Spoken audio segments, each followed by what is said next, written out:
Hi, thank you for joining me. Today I'd like to share with you a tip that allows you to paint on paper. The paper you will need, as well as the supplies, is a heavy paper, which this technique works best for mixed media paper. This Canva type paper. It has a texture, sorry I'm outside and it's kind of windy. It has a texture of canvas and it's sort of thick.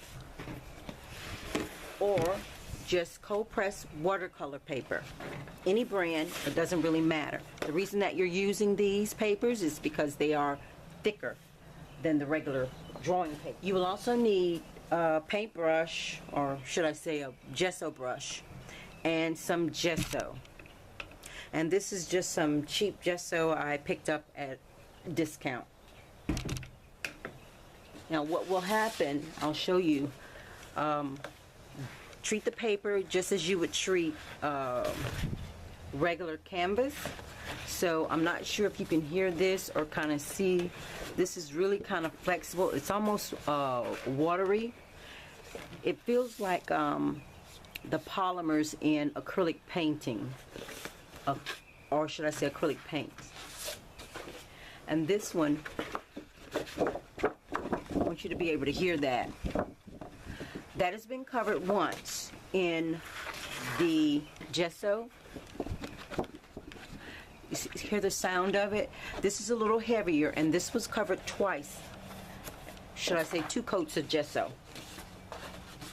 So I'm just going to show you.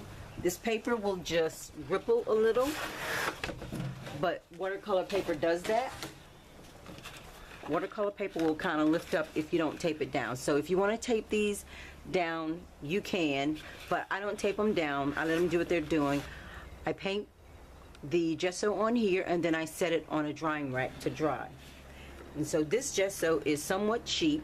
Let me get off that camera base. It's rather watery, to say the least.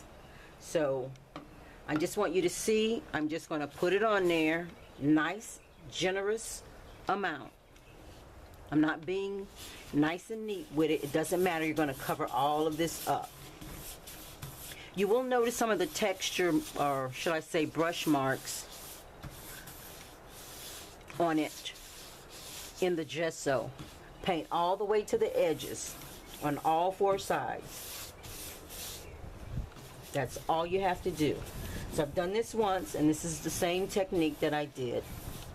I'm just brushing all the way across, long sweeping strokes, or you can do it on the short side. And this has marks in it.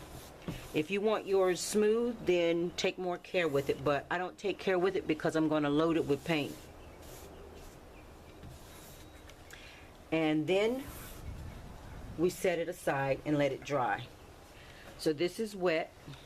It's really wet, but it's okay. And I'll show you a picture of a smaller piece that was used to make an acrylic painting with, and you'll see, I don't know if it'll relate on the camera, but it feels like canvas when you do this technique. So that large pack of watercolor paper has 30 sheets in there. It's an 18 by 24 inch sheet of paper, and once this dries completely, it's ready to paint on. The one great thing about this is you'll mat it as you would a regular drawing, or a watercolor drawing, or painting, should I say. But it will have the acrylic paint on it, so you don't want something close to the surface of it.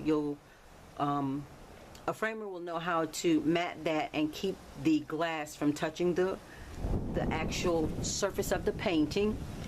That's all you have to do. But for storage sake, these take up way less room than 30, should I say 30 canvases would this size. Layer these with some archival paper in between once your painting's dry, and they'll store in a drawer.